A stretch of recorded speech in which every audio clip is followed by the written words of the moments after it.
All right, folks, this is the BS Wrestling Report. It is Tuesday, January 27th. Bryon is out sick with strep throat and a headache. He's pretty crappy today, so you're stuck with me, but don't be alarmed. We're going to have a great conversation. We got on the phone with us right now one of the lead writers of the Attitude Era, wrestling enthusiast and one hell of a man, Ed Ferrara. Ed, how are you doing tonight, brother?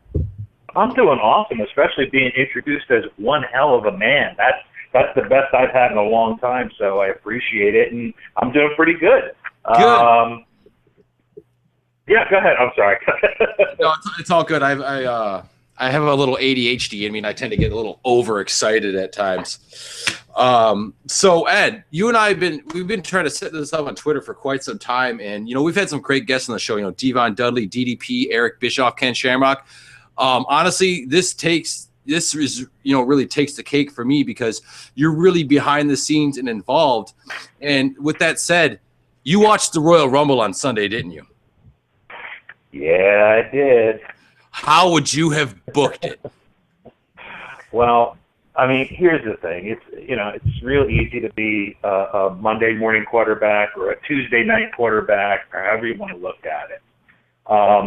And you know that there's got to be considerations that we don't know about. Sure. As far as like Daniel Bryan's condition, what he can and can't do, what he's capable of, in terms of, his injury and his past injury and his health and moving forward.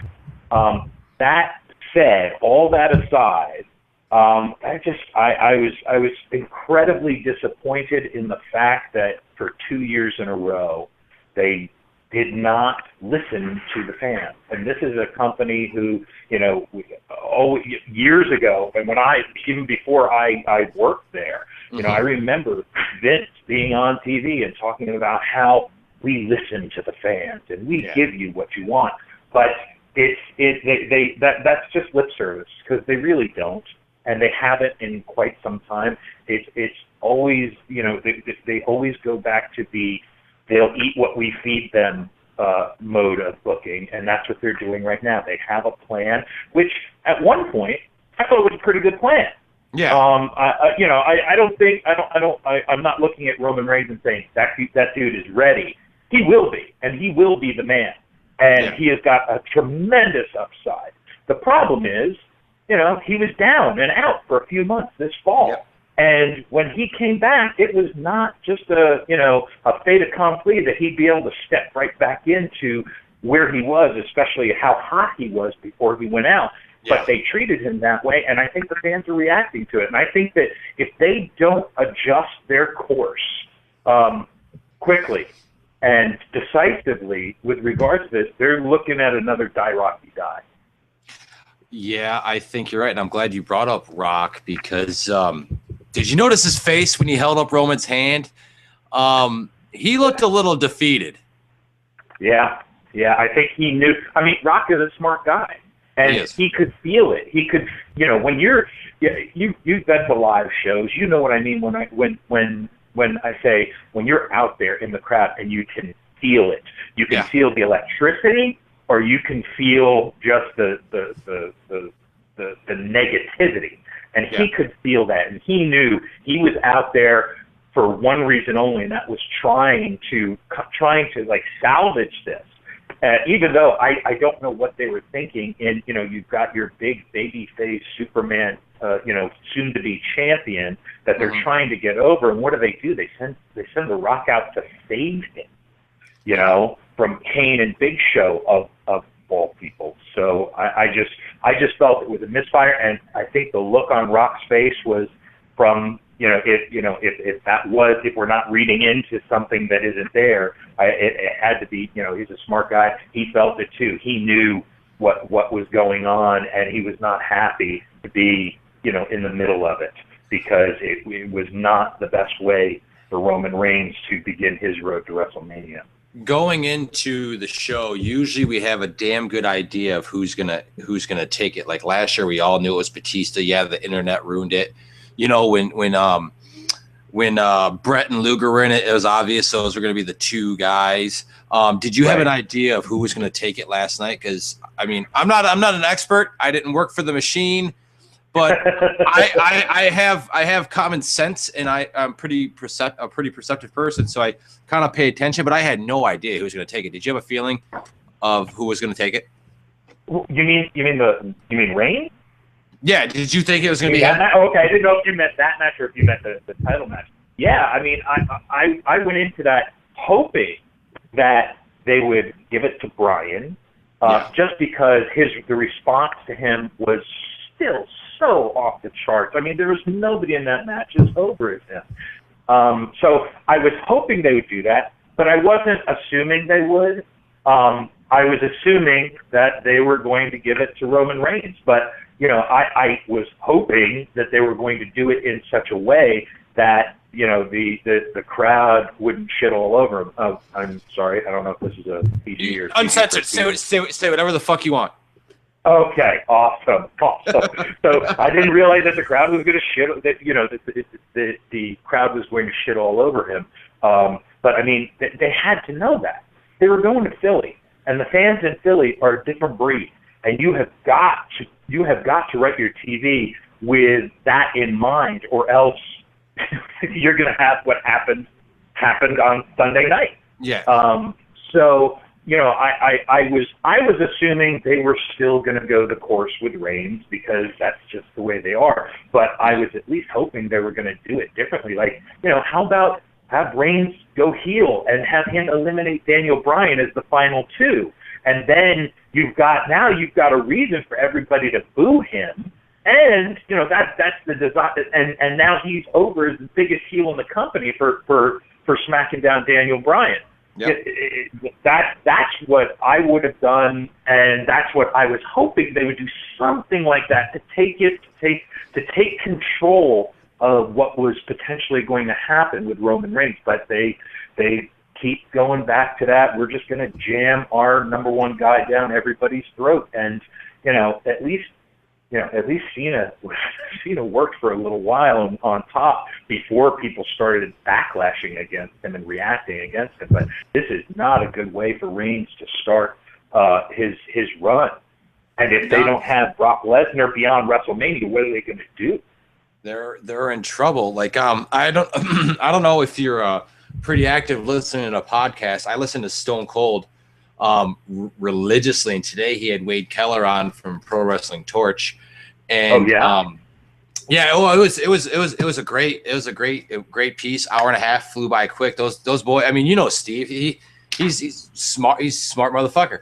Hell yeah. Yeah, dude, he's a fucking genius. And they were saying themselves, if this was not in Philadelphia, do you think that Roman would have got the same reaction? And my instant reaction was hell yes. And Steve said the exact same thing. Oh, hell yeah, because with Cena, it was organic. Austin was organic. Michaels was organic. Yeah. Rock was organic. Hunter was organic. Roman Reigns is just being force-fed. And Vince always talks about listening to the people. You said it. And for the last 2 years, I don't know why Daniel Bryan's the most over guy in the world. Well, that's because I think Daniel Bryan and other people have said it, but I think Daniel Bryan does not fit that mold that Vince has and the culture there, except as who our top guy is. I mean, they almost did the same thing with Shawn Michaels back in the day, because I remember, and this was back when I was just a fan, watching Michaels ascent.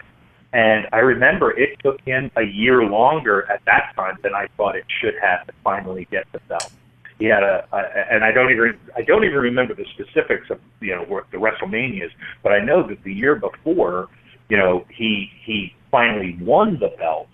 I was expecting him to win the belt any time because he was red hot.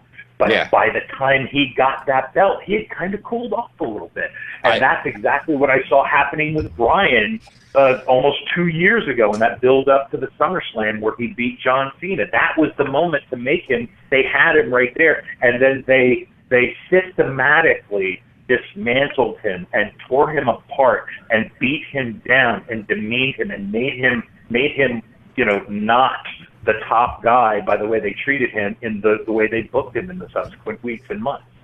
Mm-hmm. Now I'm glad you the Mania before Michaels won his belt, he faced Nash. He faced Diesel for the strap. That was the infamous also Lawrence Taylor, Bam Bam Bigelow, Mm-hmm.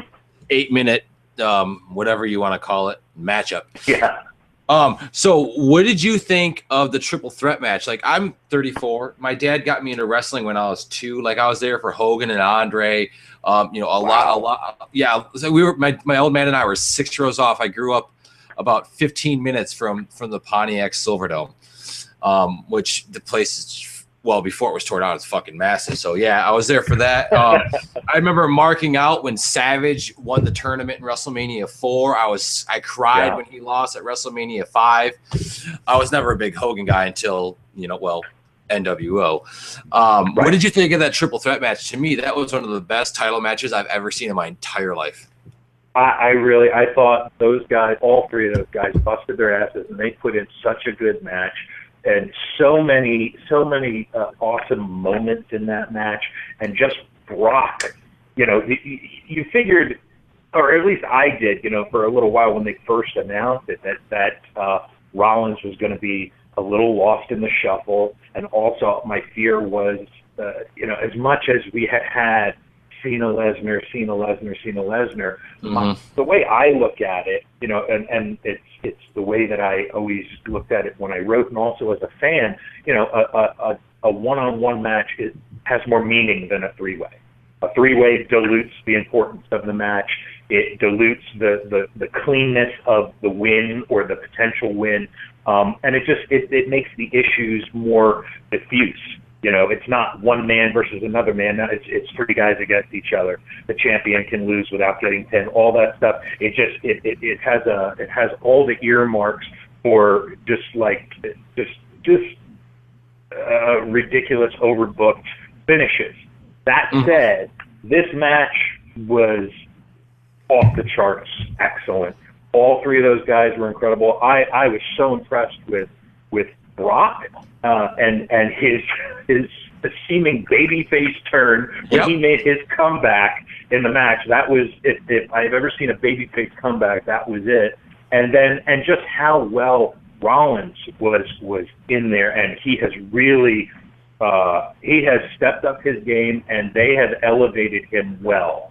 They've made a lot of mistakes with a lot of guys, but they've done a lot of good things with Rollins, and I really liked seeing him in there. He deserved to be in that match, and his work proved that. I totally agree. Like, for me, Sunday wasn't about, the fans shitting on Roman Reigns. I took 2 things out of Sunday. A, Seth Rollins is here, and B, the 4 guys behind Michael Cole, JBL, and Jerry Lawler, 2 of them dressed as Money Inc. and 2 dressed as J&J Security, were absolutely hilarious. Every time they panned over to Cole, King, and Lawler, Cole, King, and John, all you'd see those 4 fools back there just having a great time. Those guys are amazing. So, we've been sitting here talking about the Rumble for the last 10 minutes or so. Now, this why don't we now give our listeners an idea of who you are. Here's my perception. I did not go to your Wikipedia page. I just know of you off your reputation. You were one of the 2 lead writers of the Attitude Era. Then you and Vince Russo, that is, went to go be the powers that be in WCW, where you portrayed Oklahoma. That's a parody of JR. And you also won the WCW Cruiserweight title from Medusa. So how close to being on track am I? Well, I mean, everything you've said so far, I cannot take any issue with it. You're 100% factual. Okay, excellent. So, how did you? I call WWE the Machine. So, how did you get hooked up with the Machine? Because as far as I know, it's not just go online, fill in an application, send your resume in. Hey, you're hired. It's got to be quite a process. So how did that door get open to you? Okay, well, I mean, it was the Machine was a very different machine back then. This was in 1998. And back then, the writing committee back then, right before I got hired, was Vince McMahon and Vince Russo. That was it. And then I got brought into that equation. Today, there's like 30 writers, and none of them work really closely with Vince McMahon. Basically, they're just churning out ideas and having them get crumpled up and thrown back in their faces. So that's what being a writer is today. It was very different. Back then there wasn't any job to apply for, but at the time I was a TV writer and producer out in Los Angeles, and one of the shows that I wrote for was Weird Science on USA Network. And at that time, I was a huge wrestling fan. I was such a huge wrestling fan that at one point between seasons on Weird Science, I said, hey, you know what? I think I want to try wrestling, because I had always had a dream. I always wanted to try it. I always wanted to step into a ring and wrestle in front of an audience. I didn't care if it was 5 people or 5,000 people. I just wanted to try it because it was fun, and it was something I did when I was a kid, playing around with my friends in the backyard. So I always wanted to try it. So I found a wrestling gym and I trained, and I was basically leading this double life. I was a TV writer producer by day, and then on weekends and certain nights during the week, I would be wrestling indie shows in Southern California. At the time, I had bleached blonde hair down to the middle of my back, and I looked like a wrestler, to the point where when I would go into pitch meetings with producers, and they would crack a joke and say, like, what are you, a wrestler? And I would have to say, actually, yes, and it was a great icebreaker. So I was doing that for fun. Now you flash forward to a few years down the line, a couple years down the line, and I was starting to get a little burnt out in Hollywood and TV writing and producing, and just the grind of it. And I just didn't care that much for Los Angeles. And I was talking with a friend who was an executive at USA Network, who I got to know when I was working on Weird Science. And she knew that I was a wrestler. She knew it was something that I did for fun and all that, and knew that how into it I was.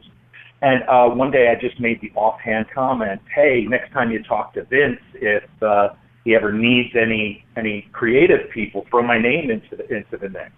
Mm-hmm. And then she called me back like 2 weeks later, and she said, I talked to Vince the other day, and he wants to meet you. I told him all about you. So, so I got the call, and I got flown out to the King of the Ring 98, which was when Nick and Taker had the historic Hell in a Cell match, and I was backstage for that. And that was my first day there backstage. And that day I was just kind of a fly on the wall, because there was so much going on, and it's a pay-per-view. So I just, I sat in on the production meeting, and then I just kind of was a fly on the wall. But the next day, I went with them. I traveled to, I think the next city was Pittsburgh, Columbus, or I forget what that loop was. But anyway, the next night on Raw, I traveled with them, and I was there that whole day, and I was invited to participate at the production meeting, and I pitched a couple of ideas that I had, or a couple of tweaks on what they already had. And that kind of got over a little bit with Vince, because Vince both liked the ideas that I came up with. And then during the day, I was working with Vince Russo. I was following him around, but then I got the opportunity to produce a couple of pre-taped promos in the back.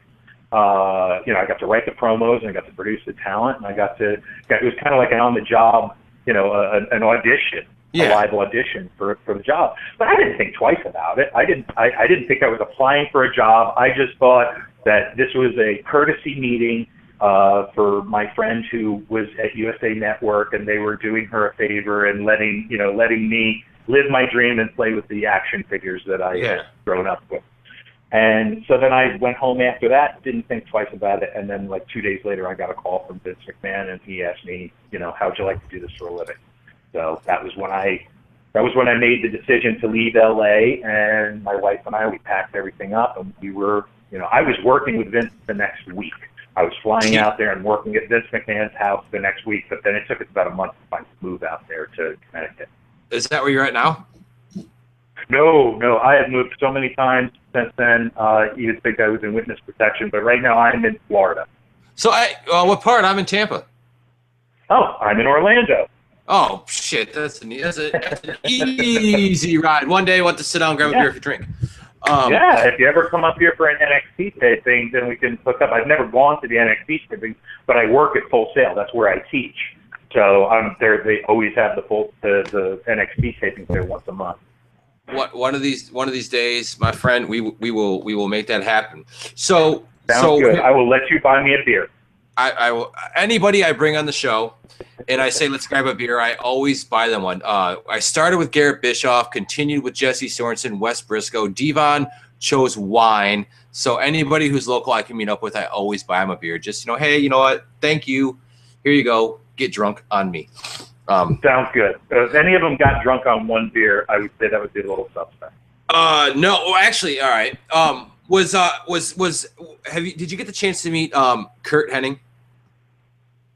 Kurt? Oh yeah, when I was in WCW, I got the chance to work with him, and he was incredible. So Wes Briscoe told me about something called the Mr. Perfect Shot. Are you aware of this?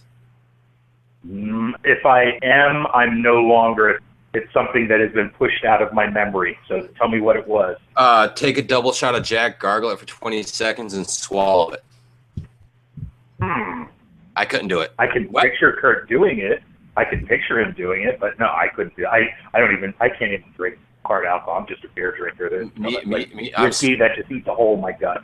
Yeah, I'm just a straight IPA guy myself. But yeah, Wes manned up and did it. So as JR says, I digress. So here we are. You got hired by Vince. You're flying back and forth to Stamford. So was it nervous that, was your first bit, a Monday Night Raw, pay-per-view? What was your first real experience, being on the payroll working for Vince? To be completely honest, I don't remember if it was. I'm sure it was TV. And it was probably the TV, maybe not the following week, but the week after. I think that I was at Vince's house the following week, and it was after TV. And then I'm pretty sure there was TV the week after that. Because you got to remember, back then, that was coming off of the days. That was still in the days when Raw was taped every other week. It was live every other week, and then what we would do is we'd do the live show Monday. And then Tuesday night we would tape next Monday's show. Yep. So I don't remember how it worked out then. It's a blur. But yeah, it was it's nerve-wracking. But I had a certain level of confidence just by nature of the fact that what I was doing. I was spending my days working with Vince McMahon and Vince Russo, but the two of us working with Vince McMahon. Alone at his house for hours and hours and hours, and that went pretty well. And at the time, Vince McMahon, I guess he kind of liked me, or at least tolerated me at the time. So when you've got the old man not breaking your balls, then there's not much that anybody else is going to do to throw off my confidence. That's for sure. No doubt. So. The first. Do you remember the first idea you pitched for TV to Vince? How did he receive it, and what was the first thing that you directly had your hands in that reflected to TV that we would know about, remember, reminisce about? This is where I'm at a real disadvantage, and I gotta apologize because we wrote everything. We did everything. It wasn't like nowadays. It's kind of like the writers there is like, oh, my idea made it on in segment 3. But it was like we were writing everything, every single thing that was on the show. We were writing, and it was either Vince was either approving it, or we were tweaking it, or in rare cases he would have to we would need to come up with something else. But that was very rare when we didn't use something that we came up with wholesale. So it's really hard for me to specify any one thing, or even the first thing. The first thing that I pitched that got over with him was whatever I pitched that Monday morning after that Hell in the Cell match, because it had some idea. It was a match they were doing with Austin and Kane, and I pitched something to do with lowering the cage because we still had the cage there, or using. For some reason, I have a memory of pitching using a gasoline can or something, whatever it was. Yeah, I don't even remember. don't even remember. But this was the night after, this was the Raw after that Hell in a Cell with Taylor Mick. So I remember that was like one of the reasons why I got hired, because that was kind of like Vince McMahon took that idea and he said that's one of the reasons why he's the right guy, because he's got this kind of an idea. That's the kind of idea that I want. So, then from then on it was just constant togetherness with Vince Russo and Vince McMahon and me. Do you know the TV that the three of you created? It's and that's when like wrestling then, and I still call it wrestling today. I don't call it sports entertainment. To me, it's professional. Yeah, no, that's bullshit. I totally agree. Wrestling then, it was almost like if you wore Austin 316 T-shirt at school, there's one or two dudes, like, man, that's the coolest shirt ever. Then the rest of the school kind of like kicked the shit out of you. The TV you guys created, easily some of the best TV that's ever been, broadcast, at least in my lifetime. With that said, I just want to say, Ed, thanks for the memories, dude. It was, I can't explain it enough. How often, Die Rocky Die, Austin 316.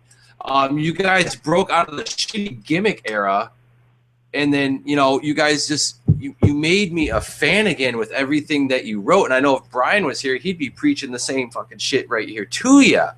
So that I just want to say thank you for it. Now, before we kind of transition over to WCW, do you have one moment in your head that was your absolute most memorable, favorite, never forget it? It could have been a backstage interaction, live segment that you had working for Vince that, you'd like to talk about? Probably the only thing that well, not the only thing, but the thing that sticks out the most for me in my memory. And by the way, you said thanks for remembering. Well, thank you for remembering, and thank you for that, because we're going back a ways, dude. We're going back like over 16 years, almost 17 years now. Yeah. So that I really appreciate that. The one thing that I would say that really stays with me is probably what I thought was probably one of the crowning achievements of the time that I was there working with them, was the Turning Rock at the Survivor Series. Oh, I loved it. Yeah, because that was one of the things that we had been working on for months, and we had been layering in little Easter eggs here and there, little moments, little looks, little subtle things in the months leading up to call is now being recorded. Hello? Ed, I'm here. I don't know what happened. Okay, we're still going though, right? We're still going, yeah. Okay, so we were laying in all these little moments leading up to that they turned, because we knew that the night after the turn, we were going to have Rock come out and basically cut the, I was in Vince's pocket all along promo, and here are the clues that you idiots missed, and basically show all the things that we had done in the weeks leading up to it that showed that he really was all along in that. It wasn't like a last minute swerve that we decided on. We had been going that way, and we had been building Rock, not building him as a babyface, although that's how it came off. But we were building him as a heel who was trying to convince everybody he was turning babyface. So just that whole, that's real meta, and the whole thing folding in on itself. But that was the fun of it for us. And just being able to, just watching that thing play out, and the audience reaction when Shane came down for the 1, 2, 3, and the counting the 3, and then flipping him off. And then, it was beautiful, and it played out to perfection. And I think that had a lot to do with, making Rock at that point the biggest heel in the company, because he was a heel who the fans were getting behind because they could feel him turning babyface. And then he did turn babyface, and he still was likable. They still like him. It wasn't the Die Rocky Die Rock. Mm-hmm. and then just to have that rug pulled out from under them, just the heat that he got was remarkable, and I loved the way that worked out. I and there was other stuff that we did, but that was the big one, I think. I remember that. I was at my buddy Bill Robinson's house in Waterford, Michigan. We had 9 people over there. We were all wrestling in the basement, and I was the only pro rock guy. But the one question I remember from that night is, where the fuck did Gilbert come from? Whose idea was that? That was something that Russo and I came up with, because we were trying to, because we said, all along, we're building 2 roads. We're building the Rock, the Rock's babyface Bill. And then underneath that, the Rock is really a heel, and he's trying to convince everybody. And he's really in cahoots with Vince. But we also, at the same time, Vince was making it like Mankind was his guy. Yeah. And he was grooming Mankind to be the corporate champion, even though Vince really wasn't, but that was what he was doing to swerve everybody. So we were like, okay, so if Mankind is Vince's boy going into this tournament, Vince isn't going to put him against somebody. Vince is going to give him an easy bye. He's going to give him an easy pass, especially in this first round. So who could we put him against? We tried to think of, and we went down memory lane like every job guy, enhancement guy we could think of, and it always kept coming around to Dwayne Gill as the guy who was the perennial jobber, the perennial guy that always would get beat, but you knew who he was. He had that look, that really off-kilter look about him, like he really didn't belong in a ring.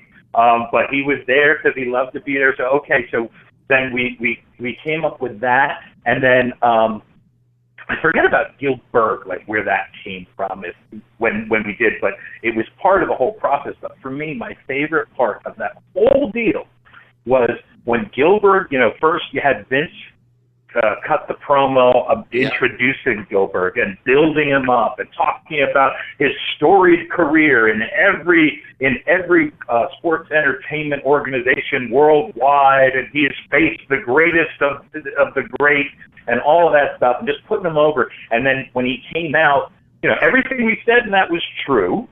Yeah. And then when he came out and he's walking down the ramp, my favorite part was as he was walking down the aisle and his pyro hit, and he hit the dirt. Yes, because he had never had pyro before, so he didn't know what it was. So all he knew was something just exploded. So that was a little touch. I love that stuff. That was legit. That wasn't work. Oh no! We told him to do that, but that was the reason. That was the reason behind it. It was not just a loud noise scared him. It was the fact that he's a guy who never had pyro, so he wasn't expecting it, and he didn't know what was going on. So just little bits, little details like that, I really love. My buddies and I, and this is pre-internet, we all thought that first round opponent was going to be HBK. Just throwing that out there. Although, if you didn't get Gilbert, I'm a huge Barry Horowitz fan. That would have been amazing to see him back. Yeah. So, what was his name thrown out there? What? Was Horowitz's name thrown out there instead of Gilbert? Oh yeah, he definitely was, but we decided against him because Barry actually had that short little mid-card run where they were trying to build him a little bit, and we wanted somebody who had never even had a taste, who had never had a taste of success. Well, you guys chose the right guy. So we're gonna jump forward a little bit to WCW. Okay. So was it Billionaire Ted himself, as Scott Hall calls him? Was it Ted that called him? I mean, we know at this time that Eric Bischoff was no longer in charge. So how did you get hooked up with Billionaire Ted? Well, never met Billionaire Ted himself. What happened was, bottom line, what happened was we were burning it out fast, and our workload was just increasing by the week. We were getting more and more stuff, more and more things were put on our plate, and this was when SmackDown was added to the TV, and we were feeling, both Vince and I were feeling a little taken for granted and a little underappreciated. And I remember one day it was a Friday, and Vince called me, and we were both pretty unhappy. And he called me and he said, "Look, I just want to let you know what's going on. I'm going down to Atlanta. I sent out some feelers, and he had done this the day before. I sent out some feelers, and I'm going to meet with WCW, and I think I'm going to be going with them. But the deal that they offer is what we were talking about on the phone. I'm going to sign with them." And I told him, I said, "Look, hey, if you want to take me with you, put my name in there too, because if you leave, there's no way I will survive here without you." Because at that point, I was getting so burnt out on working with Vince McMahon, and the fact that if Vince Russo left and I stayed, it would have been just me and Vince McMahon. I probably wouldn't have lasted the week. I probably would have been up a clock tower somewhere. Yeah. So, yeah. So Russo went down there. He met with them. Called me that night. He said, "They're booking you a flight tomorrow." Jesus. And we signed our contracts that weekend. Yeah, it was very fast. The thing was, it could happen because we didn't have no competes. We didn't have contracts. We didn't have contracts, and there was no sort of a no compete.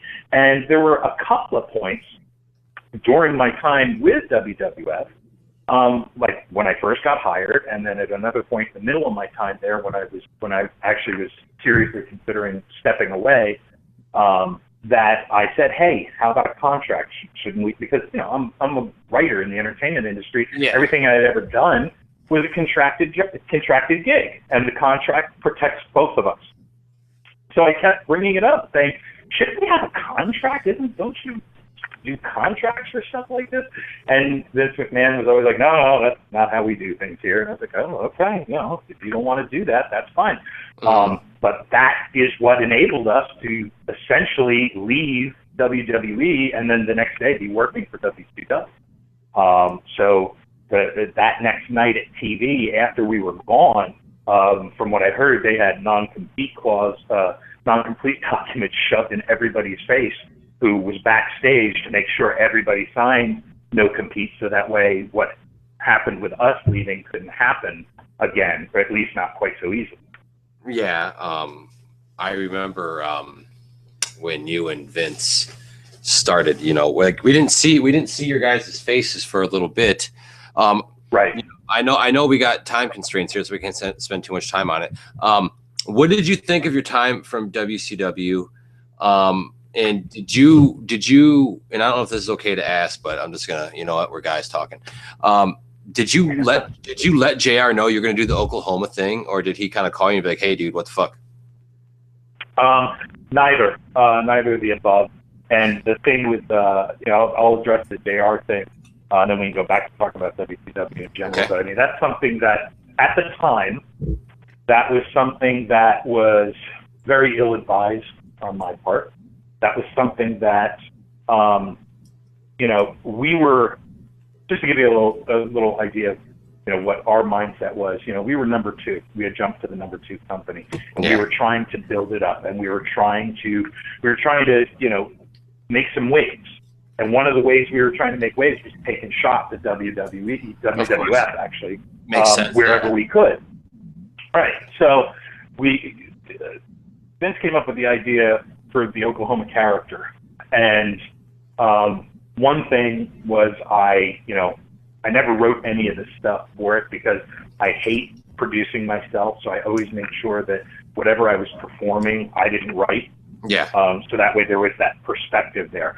But when it came time to do it, and there have been some people who said that I've thrown Russo under the bus saying this, but he would say this as well, which is when it came time to do it, I didn't realize he wanted me to do the face with it, because I think the face is the thing that was the main part of it. I know that was the thing that was really unforgivable about it, or really in poor taste. Everything else, JR is a character on TV, and to be able to parody a character is fine, but to make fun of somebody's affliction is just really tone deaf.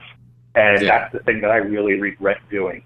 But, you know, at the time, Vince said, hey, if you're not going to do the face, I don't think we should even do it, because that's the whole thing. That's going to get people talking about it. Jeez, was he right? But at that time, I said, well, okay, I'm a whore. I'll do it. If that's it, then I'll do it, because, you know, it was going to be fun. So I did it, and then really hated the face part of it.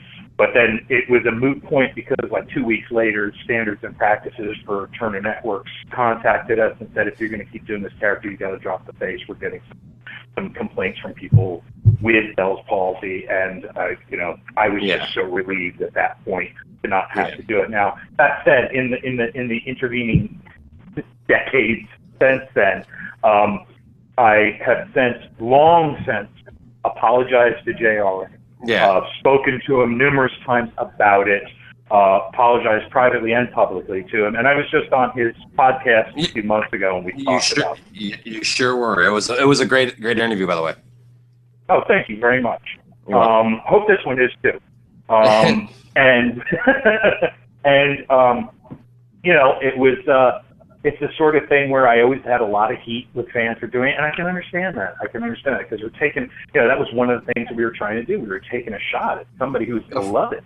Of course. And that got, but the problem was it was just so goddamn mean-spirited. And had I the opportunity to go back and do it differently, I certainly would. There's no way I would have done that again, because it's just, But, you know, like I said in that interview with JR, that was a much younger man, a much more foolish young man than I am today. And hindsight is 20/20. I'm just glad that Jim is the stand-up guy that he is, and the gracious and forgiving person that he is, in that, you know, he has never said a cross word to me about it. And we've had numerous conversations in the wake of it. And just what a class act he is, and it makes me feel all the worse for having done it to begin with. In my perception, Jim Ross is one of the 3 best sports commentators ever, and I put him, like, if Mount Rushmore is 3 people, it'd be Jim Ross, Keith Jackson, and Ernie Harwell, who used to broadcast the Detroit Tigers. I don't know if you're familiar with him, but those 3, hands down, the best.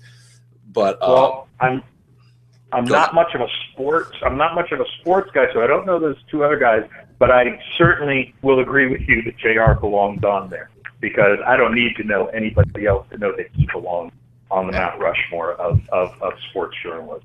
I absolutely. So, you know, as we progress along, so if we could take a few moments, because I want to ask you about TNA, and then we got to wrap this thing up because of time constraints. What did you think of your time in WCW? Because you guys produced some great things. You produced, most notably, I think 3 Count was pretty damn big. You got to work. I loved 3 Count. You got to work with one of my favorite performers ever in Dr. Death, Steve Williams, which was holy shit. That, like, if you look up the definition of the word man, there's his face. You know. I can tell you a story about Dr. Death, Steve Williams.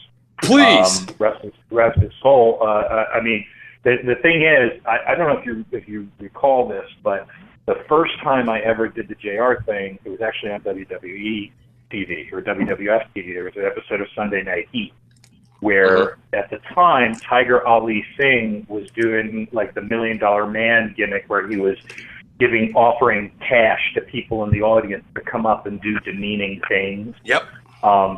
So he asked for somebody to come and do an impression of JR. So I was a plant out in the crowd. Yeah, they picked you out of the crowd. Yep. Right. And then as I was doing it, here comes JR and Dr. Death down the ramp. And Dr. Death gave me an overhead release suplex. And what happened was, backstage, before we did the segment, we were going over everything, and I told Doc, because he was concerned, he didn't want to hurt me. Yeah. And I told him, no, Doc, I've been a worker. You know, I'm a worker. Don't worry about it. What do you want to do? And he told me. So I didn't have a problem. But he said, look, I'm used to working with guys bigger than you. Even though my fat ass was still huge, it was still, you know, he was used to working with bigger guys. And he said, don't help me, meaning don't jump when I go to lift you over my head. He said, I'll get you over. Don't worry about it. Don't do anything. Just worry about how you're going to land. Let me throw you. So I said, okay, no problem. I can do that. So when he came into the ring and he got behind me and he grabbed me around my waist, he pushed down a little bit before he lifted me. Now, you know, for me, it's muscle memory. And when a dude grabs me around the waist and pushes down, I'm going to go down with him and I'm going to spring up. Yeah. So that's what I did. I did end up jumping. So the combination of my little jump combined with his unbelievable strength and the momentum of my fat ass going over my head, I landed on the back of my head and my knees at the same time. I pulled it up like an accordion. Yeah. They thought I had broken my neck. Actually, but what I had done was my chin buried into my chest so deep I popped my sternum, but I didn't realize it. Oh my God. At the time, I was just in a lot of pain, but I knew that my neck wasn't. I knew that my neck wasn't jacked up because I could move my head, and that was fine. That's not where the pain was. Yeah. So that was my Dr. Death story. On the bright side, I had one of the trainers the next night knocked my sternum back into place for me, and it was like a life-changing experience for me. Well, that man, Doc, dude, I remember watching Doc when I was a kid with my dad, and that's my dad. My dad would quote unquote mark out, not really. He just pump his fist, over Dr. Death and Barry Windham. Those are the those are the first two guys I've ever seen my dad get because he'd just sit there and he'd just watch it with me to give us something to do. He didn't really give a fuck. But when those two guys came out, he was glued like he was watching the Detroit Red Wings hockey game. So back to WCW really, really quick. So sure. What did you think of your time in WCW? With the talent backstage, was it really the inmates running the asylum type of deal?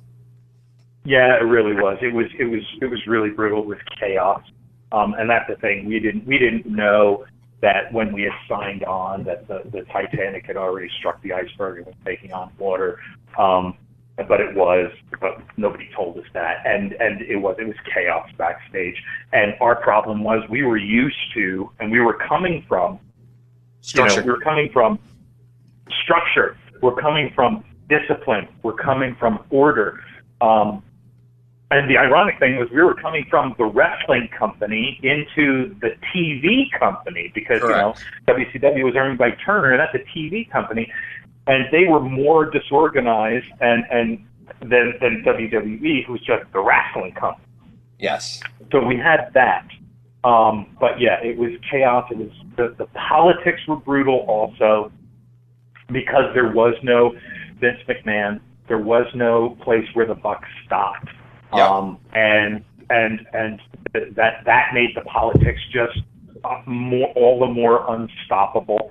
And then you combine that with the fact that us coming from WWF at the time, we didn't really have to deal with politics because basically we were Vince's voice.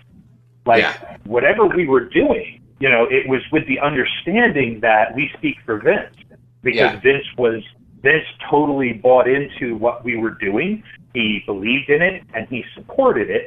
So when we were pitching ideas to the boys or going over stuff with the boys, that nobody really gave us a hard time because they knew that this was what Vince wanted.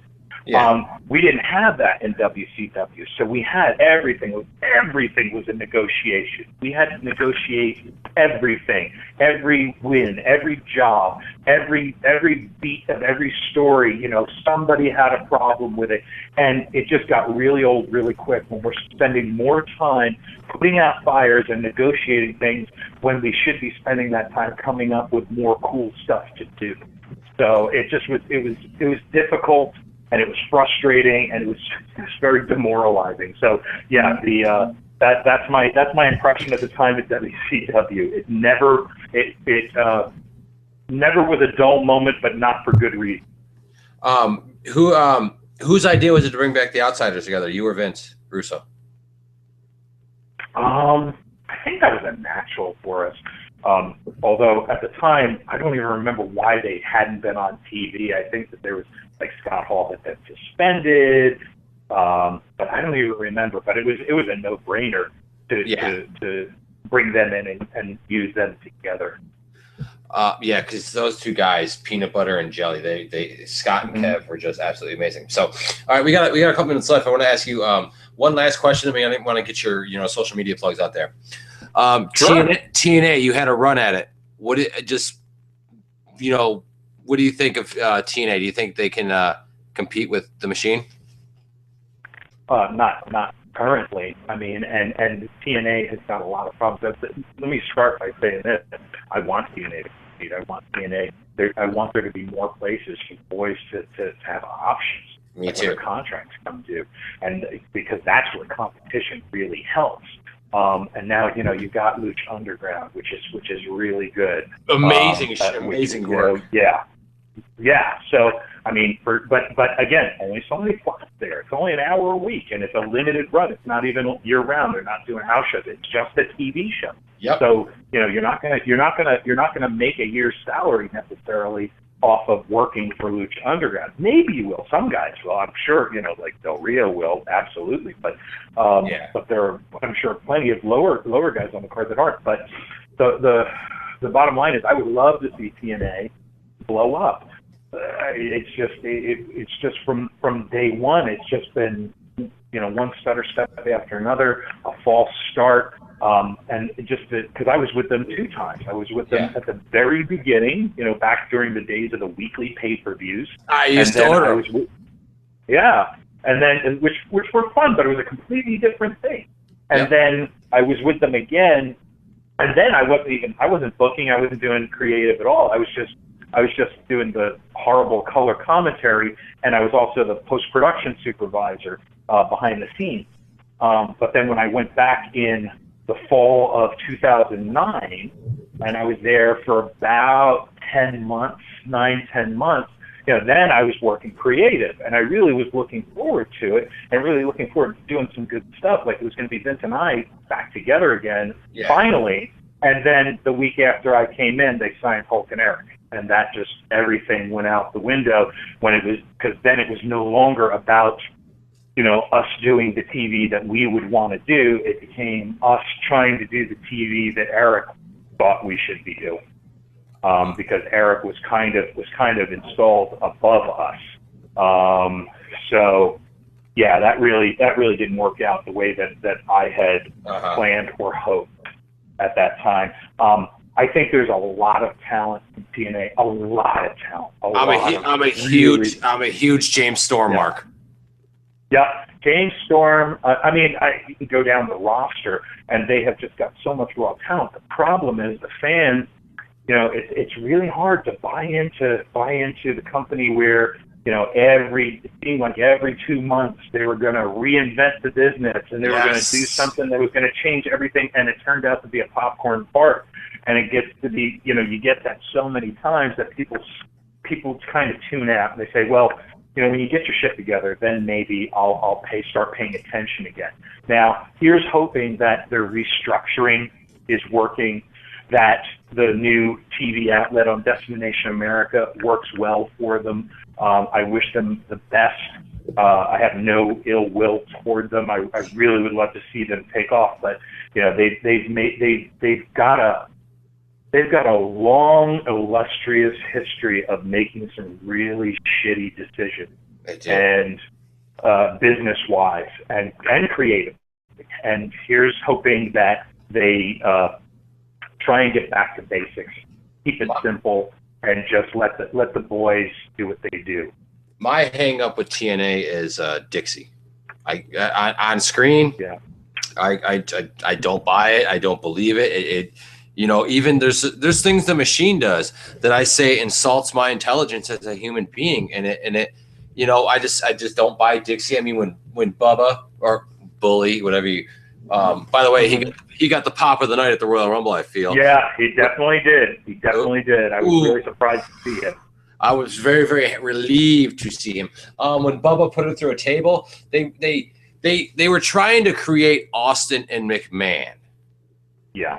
And the thing I noticed between Austin and McMahon, Austin never once said, Vince, I'm going to stun you one day. I'm going to do it. I'm going to do it. He just went out in Madison Square Garden, kicked the old man in the stomach, and Vince, well, took his amazing bump, as people call it. But Bully, Mark, and Dixie kept teasing it.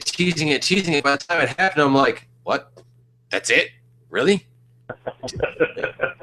Well, I mean, the bottom line, I think the problem with that isn't the way that it happened. I think the bottom line is that you hit on it. You hit on it at the beginning anyway when you said it was like Austin and McMahon. It's kind of like I want TNA to develop their own voice. I want them to develop their own tone, their own dynamic, their own product. And it just seems like everything that they do is with an eye toward they're looking at what WWE is doing or has done, and they're saying, well, we'll do that. Well, we'll do that. And they should be instead saying, what can we do that's different? And I'm sorry, 6 sides to the ring is not different enough. No.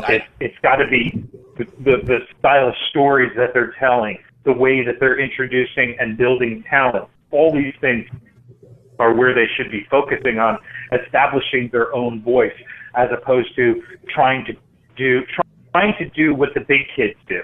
And that's what it comes off as. Oh, that's what the big kids are doing. Let's do that too. We'll be just like them. And it's not, because there's more to it than that. Absolutely. But and then when you have an audience that you're trying to attract, and the audience looks at what you're doing and says, I just saw that on Monday night and it was better. So I'm going to keep watching on Monday night. So that's the problem. And also the fact that they can't get noticed. They have such a hard time. People don't even know TNA exists. Everybody knows what WWE is. And nobody knows that there's another wrestling organization in the United States, another major wrestling organization in the United States. I would have Kevin Nash telling me that he would be walking in the airport while he was, in the main event Mafia TNA. Say, oh, Big Sexy, hey, when are you going to be back on TV again? He's like, boom, I've been on TNA for the past 2 years. So and they're like, that's the what's problem. that?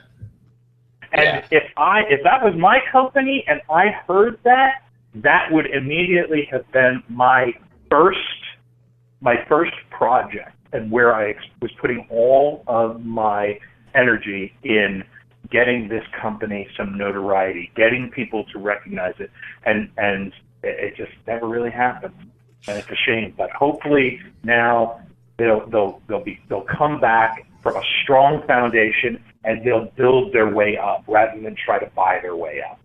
Absolutely. I hope you're right. All right, Ed, we are hitting the time limit.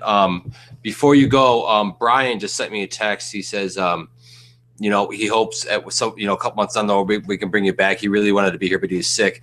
So we hope we can work that out. And let's get your social media stuff out there so the people can connect with you. Right on, dude. My social media is I am on pretty much Twitter. Twitter, I'm at the Ed Ferrara, and that's ED, F as in Frank, ERRARA, the Ed Ferrara. Give me a shout on Twitter. Give me a follow. I'll follow you back. And I'd love to hear from anybody, because that's what I keep Twitter for. I keep Twitter for keeping in touch with people that I don't particularly know. That's what I like about it. Well, Ed, with that in mind, like I said, hopefully in a few months we can get you back on. I want to say thank you for sitting here and talking with me. And like I said, when Bryon's healthy a little bit down the road, we'll get you back on. But I really, really do appreciate you sitting down and talking to me tonight, Ed. It's my pleasure. And tell Bryon that if I do come back on here in a few months, he's got to be on here, because he'll have heat with me, and I'll start taking it seriously if he's not on the next time I'm on. I will definitely relay that message, Ed. With that, have a good night, and thank you so much for everything you've done to entertain me throughout the years. Right on, dude. And again, like I said, thank you for remembering. I really appreciate it. Have a great night. Thanks for having me on. You too. We'll catch you down the road. Thanks. Bye-bye. Yep.